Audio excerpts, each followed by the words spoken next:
Добър ден на всички! Добре дошли в гаража на Оги. Оги Мастер се казва, ако не знаете. Днес имам един особен ремонт по смяна на инжектори на Opel Zafira. Ще ги сменим с Баракуда. Няма ли се вижда? Ето, Баракуда. Така. На колата са монтирани инжектори ALBN. Не са много качествени, а сега ще ви покажа. Ще могат да се видят. Тук малко зафирата е много неудобна. Не малко, а доста неудобна. Ще ви кажа как ще я разглобиме, да мога да го свалиме. Характерното за тия рейки, газови рейки, е това, че не карат по-много. Иначе за тази кола с ниско инжекторно време трябва нискоомни бобини, инжектори. Това кара не повече от 3-40 хиляди км. Върши работа по принцип, но 3-40-50 хиляди км и заминава. Не става нищо от нея. Затова днес ще я смениме, защото на първи цилиндър не работи като хората. И го прави щайнга. Да. Много е неудобно за работа, но в процеса на това ще ви кажа как ще го направим. Така, сега ще ви покажа как ще свалиме рейката. Не е нищо особено. Ето тук. И много неудобна зафирата за работа. Откачаме буксите. Сега, понеже тези букси са номерирани, на кой цилиндър отива, за това няма да ги маркираме или каквото и да било то. Но ако сваляте и не са номерирани, е хубаво, поне на телефона, една снимка да си направите, за да уточните кой с кой цвят кабел, за коя бобина отива. За да не ги объркате, защото няма как да стане работата после. Макар че аз съм фен на Phobos, обаче Phobos има един, как да кажа, много гаден проблем. Инсталацията ни е хубава. Иначе като компютър, като части вътре е много добро. Като софтуер е просто прекрасно. Обаче инсталацията, сега тук има малко газ, явно тази рейка държи. Не пропуска, но тук първи цилиндър не е като хората. Възможно е да не съм прав, обаче ще я сменим. Сега ще откачим от тук. Така, кабелетите сме извадили. Така, изкъсах си ръкавицата и сега ще я сменим след малко. Така, спирам да снимам, просто издърпваме кия и рейката и...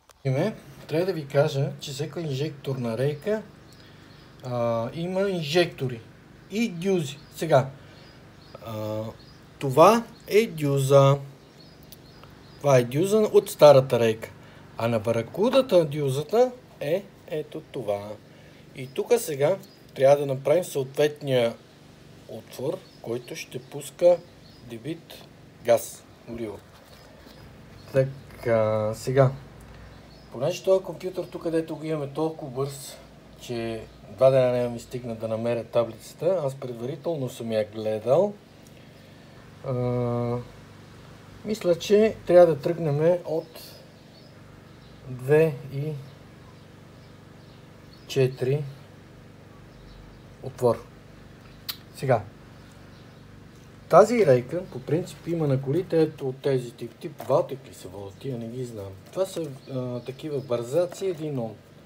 Но на баракудата специално ни трябва толкова голям отвор. Това е за баракуда 120.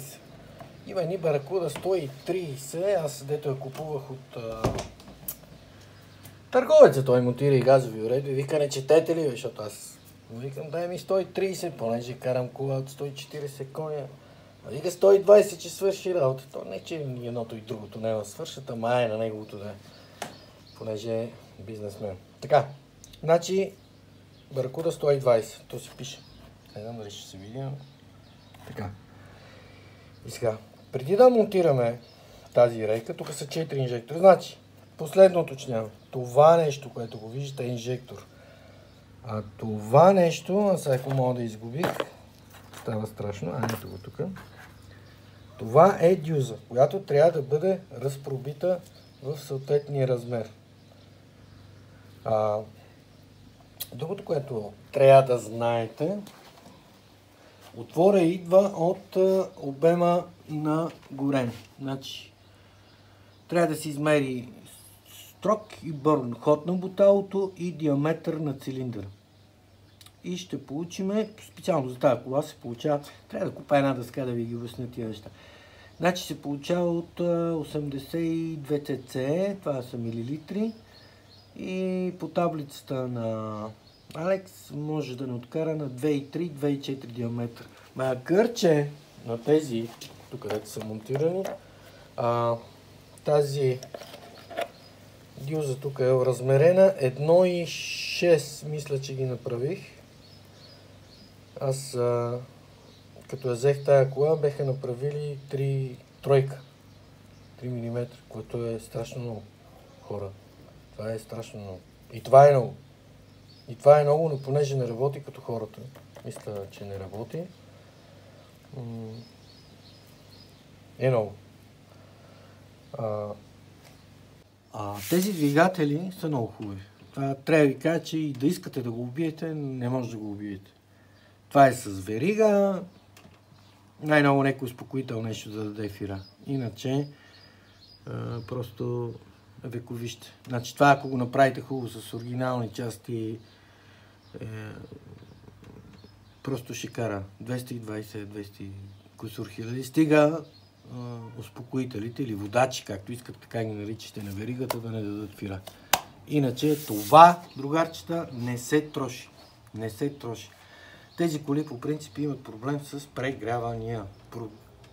Проблема с прегряванията идва от ето този термостат, тук където ще малко видите. Сега, този термостат, аз му викам студен термостат, макар че някой го обръща да е топъл. За мен е топъл термостат отваря тогава, когато трябва да отвори или когато е направен да отвори на определени температури с самата топлина, която достига до него. А този термостат на тези коли специално се управлява с сим сигнал. Сим ли е, не го знам какъв е, но е с импулси на минус. Няма да го видите тук. Така. И ако екото, електронния контрол модул, не подаде сигнал да го нагрее, той няма да отвори. И специално тази кола беше с този проблем. Че е прегрята, че двигател е заминал и така нататък. Обаче се оказа, че термостата, първото, което е, когато почнах да я правя, термостата нямаше шим сигнал. Тук всичко беше разглобено. Имаше една жица, която ме съмняваше да не дава хубав контакт. Така и не разбрах защо е. Събрахме я. И вече имаме сим сигнал. Имаме управление. 10%, 20-30% зависи от нагряването на колата. Обаче, другарчета, трябва да ви кажа, че този термостат така е направен да работи, че освен оригинален друг няма да работи. Има един термостат, който е за тази кола на мале, но той ще отвори много късно. Тая кола работи на 98 градуса и е перфектно да работи. Тая кола работи на много високи температури. Значи, когато ускорява или нещо от сорта, тя може да стигне и до 103. Затова на термостата пише 103. Макар че това вече няма да стане нищо, но ги дига. За секунди, но ги дига. И после от това. Това цялото нещо е направено с цел да се могат да се спазват еконормите. Да може всичко да изгаря. Искам много голяма температура.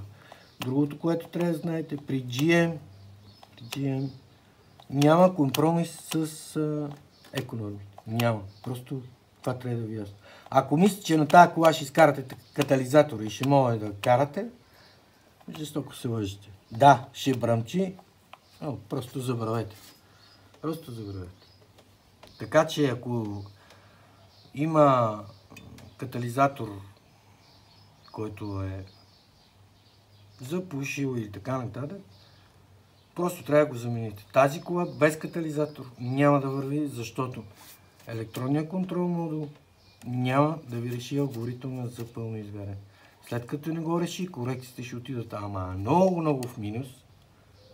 Ще му даде да работи, но все едно е лошо. Не знам как да ви го обясня. Затова, другарчета, катализаторите си ги пазете. Катализаторите ги пазете. Ако е заминал катализатора, сменявайте с нов, иначе нищо не правите. Също много важно. Най-важното фактически за една кола, когато тръгне да се... за една кола са ламда сондите и то по-скоро първо. Значи, по показанията на първа ламда сонда се определя състоянието на двигателя. Как изгаря и така нататък. Математиката почва от тук. От ламда сондата. Ламда сонда може да се провери много лесно. Някой път мога да ви покажа дали работи или не работи. Тя и на диагностиката се фаща.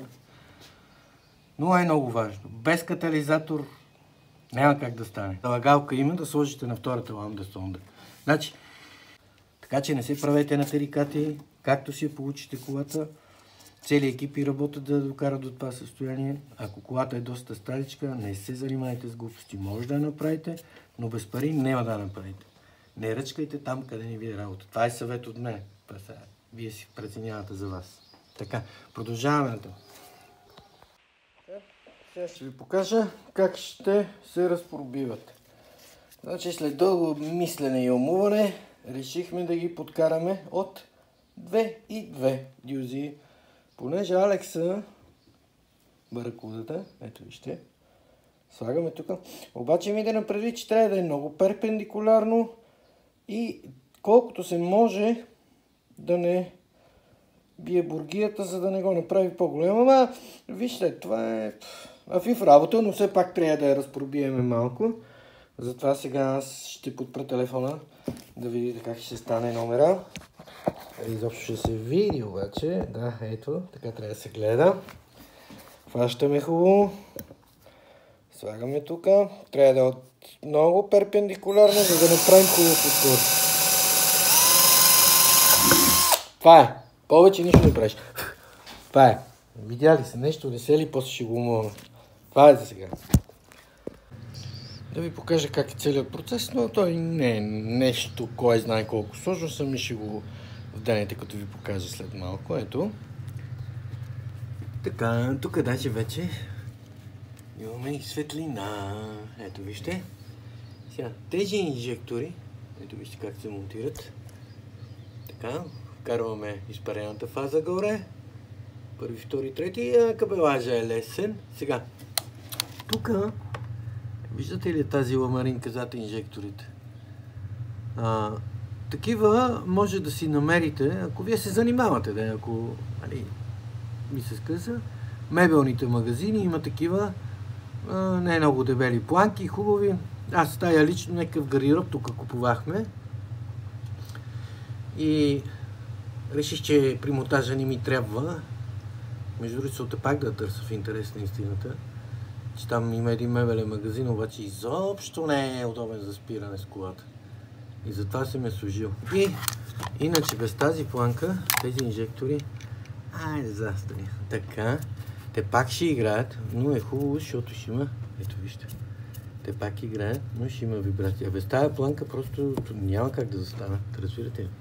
Хубаво е да има и сега с течение на времето тя ще се скъса от вибрациите, ама ще покара малко. Така, ето това е. И сега другарчета, освен като закачим и кабелите, идва ред на настройването на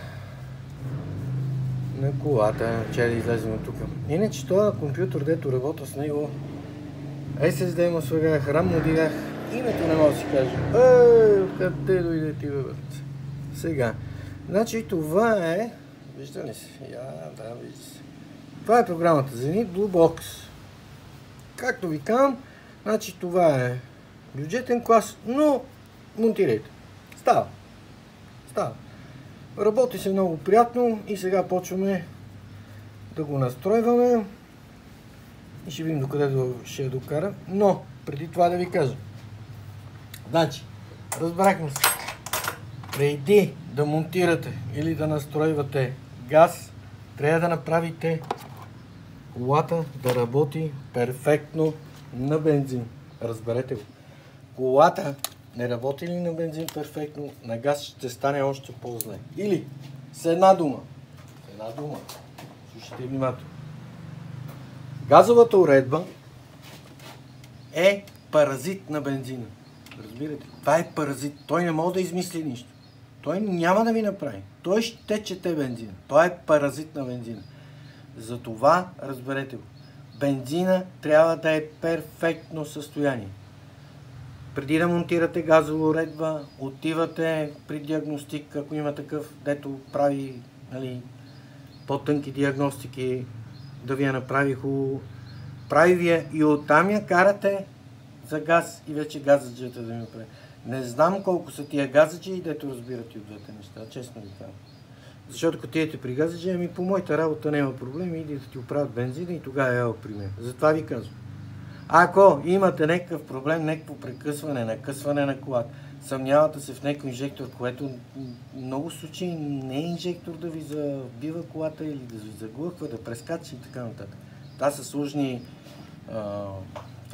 обследвания, които искат много време. Знам колко взимат диагностиците, аз по принцип не се занимавам професионално, но вече вие си преценете. Изискванията или спецификацията на колата и казват, тая кола трябва да харчи смесен разход 8 на 100. Тая кола харчи 8 на 100. Ама не да го гледате по среден разход на таблото, а наистина като настъпите гъста да върви. И най-важното да ви кажа как да познавате дали колата ви е добре. Значи, когато спрете на кръстовище и чакате светофар или каквото и да било, не трябва да усещате, че колата работи. Трябва да карате електричка. Това първо. И второ, с много нормална газ тя набира. Много бързо набира, когато искате. Тогава колата е добра. Другото, което забравих да ви кажа относно ламдите и катализатора. Значи, понеже живеем в България, понеже не ходите да гласувате, тук руснаците ни продават гориво. Разберете, в България няма качествено гориво. За да си запазите катализатора и колата да ви върви, трябва да карате гориво с добавки. И аз вече не знам от колко време ще стане. Предишната кола карах Форд, една година я карах. Той само на бензин. И докато се светна, че трябва по-качествен бензин да карам, стана страшно. Добре, че не зацепава чак толкова много катализатор. Значи, зареждате на фирмени бензиностанции, препоръчвам ви Max Motion минимум 9.5. Max Motion. Защото този бензин е с добавки за по-добро изгаряне. Значи всичко да изгори, разбирате. И тогава ще запазите катализатора и като заредите два пъти на Max Motion, примерно 9.5, ако искате и 100 служете. Макар че там вече е 100, слагайте и 100, както решите. Моя син вика, тата на мен вика, не е проблеми 100 да слагам. Викам, как решиш, ама по-надолу 9.5, Max Motion. Запомнете го, не слагайте. И колата ще ви върви хубаво, ще си запазите катализатора и така. Горивата са много важни. Сега, за газта е същата работа. Един път ще ви върви, един път няма да ви върви. Ако ви върви и не е настроена хубаво колата и след следващото зареждане, колата не ви върви като преди, не обвинявайте газовата уредба или автомобил. Обвинявайте горивото. Това е пропан, бутан или едното е, как беха сега, трябва седна да го прочета да ви го обясня. Едното ако е в повече, течната фаза ако е в повече, нищо не прави. Аз, понеже дълги години карам на пропан бутан, мога да ви кажа, че празна бутилка, отивате пълните догоре, качвате си колата и ако имате усещането, че колата е натоварена, домек, задницата е паднала ниско, нищо не сте, просто сте сложили калпа на газ. И когато няма усещате като се качите, значи е добре. И по самия вървеж ще се види. Така, продължаваме с ремонта на дюзите и настройките. Понеже първи цилиндър не е работил правилно. На първи цилиндър свеща нещо не ми хареса. Сега ще ви покажа удобен момент как да смениме свещите на тази Зафира или на тези мотори. Това е... как беше? А14 нет ОПЦ. Значи имаме два болта тук. Един, два, сваляте ги, нищо особено. Буксата се откача. Ето, буксата откачаме. И сега малко има философия по вадене на буксата. Има специален инструмент, който може да си закупите, ама не е нужно да го купувате. Аз съм направил ето един. Това е десетка, ако не се лъжа. Навивам тук. И тук вече може да се хване. Ето, вижте. Дърпам леко. После дърпам от тук. Имам опора. Дърпам. Имам опора от тук. И бобината вече трябва да излезе свободно. Ето. Виждате ли? От тук дигам. Сега, няма да напъвате много, за да не направите някой беля. Ето. Много елементарно и лесно. И сега, тук са свещите. Ще ги свалиме. За целта имаме специален ключ. Ето, взимаме го от тук. Вижте момчето как си го е направил тук да взима инструменти. Ето го. Той е с магнит вътре и така. Ето. Така. Спираме за сега, че още няма стойка. Ето ги свещите, които трябва да ги смениме. Това са Дензо. Трябва да знаете, че това са много хубави свещи. Зелените на Дензо, Иридиум. Един руснак беше правил видео, беше правил такава камера под налягане, където пуска различни натоварвания и се вижда свеща как работи и се държат много добре. Сега, без да се хваля как е настроена колата, но ви показвам старите свещи. Къде сте, бе? Камерата ми... ето. Вижте как са работили. Значи, това другарчето е образец на правилно настроена кола. Няма да се вижда хубаво. Го гледа. Ето. Виждате ли? Нито е бяла, нито е черна, леко червеникава. И сега, това, дето ви казах преди за капака, тя дълго време миналата година. Аз всъщност я имам от година и... Колко ще стане? 5 месеца тая кола, но миналата година изобщо не е карана. И колата беше без капак и имаше теч от горе, от решетката на пластмасата под стъклото и всичко влизаше вътре. Голям проблем, трябва да ви кажа. И беше пълно с вода и вижте как... тази свещ е на... не повече от 20 000, но ще я сменя. Тя си вижда колко е хубава. Сега... трябва ми хубав да се купи. Но това са хубави свещи. Зелените на Дензо са много хубави. И купувайте други. Това купувайте. И това слагайте. Разберете го. Това. Иначе няма как. Сега една от новите взех. Тук само да ви покажа. И сега хубавата свещ, вижте как е опакована. Това е пластмаса. Не е хартия. Видите? Това е пластмаса. Ето. Чисто нова свещ. Ето вижте. Чакай да фокусира. Виждате ли долу как в долната част е иридиума? И това е много хубава свещ. После, след като ги монтирам, ще ви покажа с магнит как да ги познавате.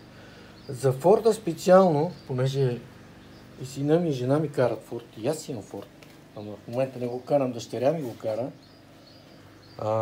Там са свещите много трагично положение, трябва да ви кажа. Значи хубави свещи намерих на Кралството, един продаваше. Търговец ли, не го знам какъв е. Нови свещи, обаче хубави свещи. Такива като тия. Не е Дензо, но за Форд. По 30 паунда на свеща. По 30 паунда на свеща. Тези ги купих, мисля, че 80 лева четирте. Но това са хубави свещи. Зелените на Дензо. Купувайте, ще сте доволни. За настройката на газовата уредба на зенитчето, след 600 км пробег, най-доброто, което можахме да направим с този софтуер и хардуер е това. Сега ще ви покажа и как трябва да изглежда. Ето вижте. Значи това е карта. Тук друго, освен това не мога да видите. Има две линии.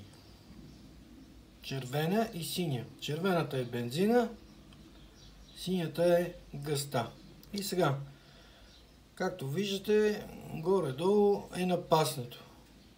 Най-горе вдясно, това са високите инжекторни времена. Има разлика, много малка, обаче с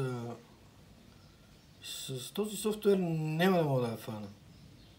В никакъв случай, затова така ще остава и няма да пипам, ще карам известно време. Това е горе в общи линии какво трябва да получите. Но имайте напред, че това е постигнато с каране 600 и кусор километра. 700 ги сложете, 700 км. И през цялото време това нещо е напасвано. Така че това трябва да се постигне и вече колата ще харчи. Значи за тези 600 км колата среден разход 641 км даде среден разход за зафирата 9,6 газ. За 140 коня кола. Тя и по спецификации дават да харчи. Но имайте на предвид, че нека да го минем смесен разход. Не е само градско, независимо, че е такси. По-голямата част от километри, примерно, колко ще дадат? 60-70% от пробега е минат само градско. И пак разхода е. А иначе по спецификации дават 8 и 6 ли мисля, че беше? 9 го служете. Ама смесен. Смесен, значи 50 на 50, а тук имаме 60-70% градско. Така че горе-долу е добре. Сега, има една друга уловка, която ще ви кажа, че на мене много не ми харесва. Но ако вие карате тази кола, просто ще сте много доволни. Така, тук в компенсациите, ето ги компенсации, вижте тук какво съм направил. Тая температура на газта не ми харесва, а с тия стойности ми е най-добре. Така. И вече тук модела е тук, настройките. Сега. Малко ми е тегава. И ето тук, където е стикерчето, дюзите са 2,2. Мисля и по таблицата на Алекс за тези инжектори трябва да са от 2,2 до 2,4. Но мисля, че 2,3 ще са най-добре. На карта по принцип ще се докара да върви, но е малко тегава. А ме притеснява, че ако ида на 2,3, вече пък много ще ги отворя. Разпробирали ги повече дюзите, трябва да купувам нови. За да не купувам нови, те пак се правят скала и запълват се скала и се разпробиват на нова. Няма да е така както е. Отворен няма да е такъв какъвто е с нова дюза. И затова малко ще покарам и да видя. Но мисля, че 2,3 ще е много по-добре. И по таблицата излиза осреднено. Ако, примерно, от 2,2 до 2,4 първите, нека да го разделим на 3. Първата 1/3 сме там. Като инжектор. Не като инжекторния, като смес. И тя идва в бедната малко. Обаче тук през картата с множителя даваме малко тегаво върви. Иначе много хубаво върви. Много стегнато, много добре върви. Не знам. Това е за сега. Това е да имате на предвид, че настройки на газ се правят много трудно. Ето това нещо трябва да го постигнете. Ето това нещо. И високите инжекторни времена може да са такива, понеже там трябва да натискате педала додолу. А като го натискате надолу, налягането на изпарите опада. Това са много високи инжекторни времена. Тъй по принцип там никой не отива. Ама аз понеже искам да ги видя къде са горе високото и да направя, явно няма да стане. И затова вижте, дори бензина, то се вижда там, бензина, газта е много по-дълга. Чакайте да видя. Няма и показалка тук. Ето, вижте, синьото е газта, какво инжекторно време е засекла, червената е бензина. И за толкова малко, този софтуер, да го отивам на обороти, няма как да стане. Няма се занимавам. Това е, дами и господа, това е. Това не мога да направя. Ако не ми харесва, разпробивам дюза и това е. И това е за сега. Приятно на всички.